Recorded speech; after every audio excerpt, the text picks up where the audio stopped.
लोकसभा चुनाव 2024 का बिगुल बज चुका है और इसे लेकर सभी राजनीतिक पार्टियों ने तैयारियां भी शुरू कर दी है।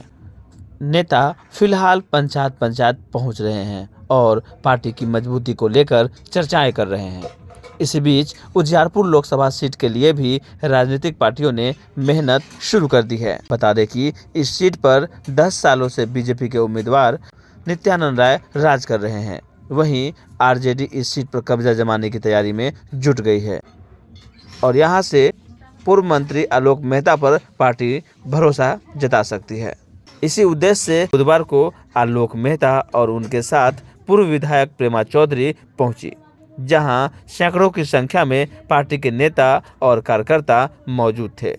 इस दौरान पूर्व मंत्री ने उजियारपुर लोकसभा सीट पर कैसे पार्टी जीतेगी इसे लेकर चर्चाएं की और लोगों का सकारात्मक जवाब भी मिला। बैठक के बाद पूर्व मंत्री और सांसद पद के भावी प्रत्याशी आलोक मेहता ने क्या कुछ कहा, सुनिए। बने रहे बिहार की बात के साथ, बने रहे हमारे साथ संवाददाता जलज कुमार।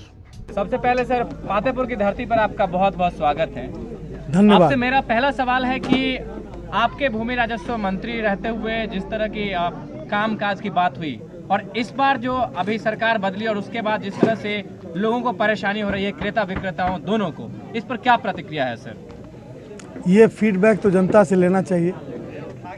आलोक कुमार मेहता पर माननीय राष्ट्रीय अध्यक्ष लालू प्रसाद जी और तेजस्वी प्रसाद यादव जी ने जो एक विश्वास व्यक्त करते हुए इतना महत्वपूर्ण विभाग दिया था, उस विभाग में आम जनता की सुविधा के लिए जो काम हो सकता था वो सब हमने किया और अधिकतम कार्यकलाप को हमने ऑटोमेशन उसका किया, ऑनलाइन सर्विस दिया ताकि भ्रष्टाचार घटे, पारदर्शिता बढ़े, आम जनता को ससमय उसके कार्य का संपादन हो सके। इस दिशा में हमने काम किया। नक्शा समय ऑनलाइन अपने घर पर मंगवा सकते हैं लोग। एक लाइन में सीरियल नंबर से म्यूटेशन होगा ताकि किसी तरह की भ्रष्टाचार की आशंका नहीं हो और पारदर्शिता बढ़े। विभिन्न तरह के कार्यकलापों को हमने ऑटोमेट किया और उसे लाइन पर लाया। आज जब एक अच्छे गवर्नेंस के रहते हुए यदि उसे पूरी तरह इम्प्लीमेंट किया जाए तो आम आदमी को सीईओ के कार्यालय तक जाने की भी ज़रूरत नहीं होगी, सारे काम उसके घर पर होंगे। 27 तरह के डॉक्यूमेंट्स डिजिटाइज सिग्नेचर के साथ डाउनलोड किया जा सकते हैं, जिसमें एलपीसी है, इनकम सर्टिफिकेट और विभिन्न तरह के सर्टिफिकेट। और उसी तरह से जो आपका डॉक्यूमेंट्स है, कोई भी व्यक्ति जो नकल निकालने जाता है वो बहुत परेशानी होती है, उस नकल को भी आप घर बैठे हुए और उसको निकाल सकते हैं। इस तरह की व्यवस्था की गई है। इंटीग्रेटेड सॉफ्टवेयर का डेवलपमेंट चल रहा था, जिसके माध्यम से सारे कार्य त्वरित गति से ससमय हो सकते थे और रजिस्ट्री ऑफिस में लिंक उसके साथ जोड़ने की बात थी कि यदि रजिस्ट्री से पहले देख लिया जाए कि उस व्यक्ति की ज़मीन है कि नहीं, इसको रेवेन्यू डिपार्टमेंट से रेफ़र करके तब उसकी रजिस्ट्री हो, इस तमाम तरह की व्यवस्था हो। तो ये सारी व्यवस्था निर्भर करती है कि आगे गवर्नेंस कैसा होता है। और आपने देखा होगा कि पिछले लगभग 17 महीने के कार्यकाल में बहुत तरह की समस्याओं का समाधान हुआ है और उसके लिए मुझे गर्व है कि हमारे नेताओं का इंस्पिरेशन और जनता की तरफ से भी हमें काफ़ी रिस्पांस मिलता रहा है, जो हमें इन कार्यों को करने में मदद करती रही। सर, आज की बैठक किन मुद्दों पर हुई?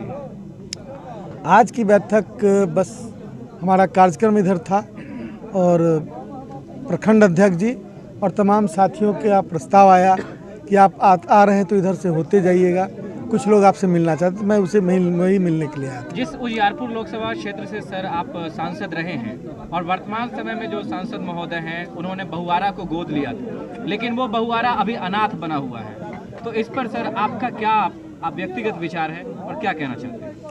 व्यक्तिगत विचार नहीं, मैं ये कहना चाहता हूँ कि सिर्फ सांसद क्यों, भारतीय जनता पार्टी की पूरी व्यवस्था झूठ पर खड़ी है। आप शुरू कीजिए कि 15 लाख रुपए गरीबों के खाते में भेजने की बात, जहाँ से शुरू की गई, 2 करोड़ रोजगार प्रतिवर्ष देने की बात जहाँ से शुरू की गई, आज कितने वर्ष हो गए? 10 वर्ष। 10 वर्ष बाद भी भुलाए नहीं भूलता लोग, और बार बार अपना खाता चेक करता है कि कहीं 15 लाख आ तो नहीं गया। तो इस झूठ पर खड़ी जो बुनियाद जो झूठ की है, तो सब चीज़ उसी तरह का है। और ये ऐसा लगता है कि जैसे 2 दिन के सर्कस करने के लिए आए हैं 3 घंटे का, और उसके बाद उनको जाना है, तो जाने के लिए सारी व्यवस्था टेम्पररी है, डाटा फर्जी है, पूरे देश को और दुनिया को दिखाने के दांत कुछ और हैं, खाने के कुछ और हैं। देश में गरीब गरीब होता जा रहा है और 2-4 अमीर महा अमीर होते जा रहे हैं। ये प्रजातांत्रिक व्यवस्था को ध्वस्त करने का प्रयास हो रहा है और संविधान को बदलने का प्रयास हो रहा है। समाजवादी सिद्धांत पर आधारित इस संविधान को बदलने के कुत्सित प्रयास को लगातार प्रतिपक्ष के द्वारा प्रतिरोध किया जा रहा है, लेकिन उसकी सुनवाई नहीं हो रही है। जितने कॉन्स्टिट्यूशनल बॉडी हैं उन पर अप्रत्यक्ष रूप से कब्जा करने का प्रयास हो रहा है। कोई भी व्यक्ति कोर्ट में जाकर भी सुरक्षित नहीं महसूस करता कि उन्हें न्याय मिलेगा, और इस तरह की चीज़ें विभिन्न कॉन्स्टिट्यूशनल बॉडी के साथ है। तो ये बड़ा ही दुखद है, और जनता जो कि सुप्रीम अथॉरिटी है प्रजातंत्र, भारत के भारतीय प्रजातंत्र में, जिसके पास सर्वोत्तम शक्ति है, जो इस देश की सत्ता को बदल सकती है, जो किसी व्यक्ति को उसके खराब कार्य के लिए वहाँ से हटा सकती है, उसी मतदाता मालिक के पास हम लोग हैं और जा रहे हैं। और जनता के मन में क्या है, ये पिछले दिनों जो गांधी मैदान में महारैली हुई उसमें देखा जा सकता था, और मैं समझता हूँ कि लोगों ने देखा भी, पूरे देश और दुनिया ने देखा कि एक 31 वर्ष का नौजवान के प्रयास से पटना रैली में हो गया, रैली पटना में नहीं हुआ, पटना रैली में हो गया। जितनी भीड़ गांधी मैदान में पूरी फुल, उससे ज़्यादा भीड़ बाहर। तो ये जो है, ये दिखलाता है, ये डेमोक्रेसी का पावर है। यदि कोई ईडी और सीबीआई का पावर दिखा रहा है, तो दूसरी तरफ ये जनता का पावर है। इसी दोनों के बीच में मुकाबला है। और जो यहाँ के मैंने सांसद रहे हैं, उनके वो तो सिर्फ मुखौटा हैं, बाकी अच्छे कार्य और बुरे कार्य जो कुछ भी हो रहे हैं सब भारतीय जनता पार्टी कर रही है। उस पार्टी में तो अपने से कुछ करने की भी इजाज़त नहीं है, खांसने की इजाज़त नहीं है, तो वो क्या करेंगे? ये सिर्फ मुखौटा की तरह लोगों के सामने रखा गया है, और बाकी सारा काम उनकी पार्टी कर रही है। जनता महंगाई से परेशान है, जनता बेरोजगारी से परेशान है। रोज़ नए सब्जेक्ट को खड़ा करके, नए विषयों को खड़ा करके, नया एजेंडा खड़ा करके और मूल समस्याओं से ध्यान भटकाने की कोशिश करते रहे हैं। इलेक्शन आ गया है, 100 रुपया गैस के दाम में कम कर रहा है, इसलिए इन बातों को समझने की आवश्यकता है। आम जनता समझ भी रही है, और हम लोग जनता के बीच जा रहे हैं, हमें उनका काफ़ी रिस्पांस मिल रहा है। सर सीए कानून लागू हुआ है देश में, इसको कैसे देखते हैं? हम इसको राजनीतिक लाभ के लिए बनाया गया एक शगुफा देखते हैं कि जो कानून 4 साल पहले बनाया गया और 4 साल बाद आज नोटिफिकेशन हो रहा है। क्यों भाई? तो इलेक्शन आ रहा है, मैंने इलेक्शन में दिखाने के लिए कि हम ये कर रहे हैं, उसमें कुछ है ही नहीं, वो बिल्कुल बेसलेस कानून है। लेकिन बस मैंने इनका मकसद विभेद पैदा करना है, फीलिंग्स पैदा करना है, आपस में दूरियां बढ़ाना है। देश की गंगा जमुनी संस्कृति उनसे बर्दाश्त नहीं हो रही है, वो कैसे टूटे, इसके इंतजामात में वो लगे हुए हैं। सबसे ज़्यादा सर मैं सवाल आपसे उजियारपुर लोकसभा क्षेत्र से ही पूछूंगा, क्योंकि ये मुख्य मुद्दा है आपके लिए भी। तो सर 1 साल पहले हमने बात करी थी वर्तमान सांसद महोदय से, और ये मुद्दा उठाया था कि यहाँ के नागरिकों को 40 किलोमीटर दूर, पातेपुर के नागरिकों को जाना पड़ता है ट्रेन पकड़ने के लिए।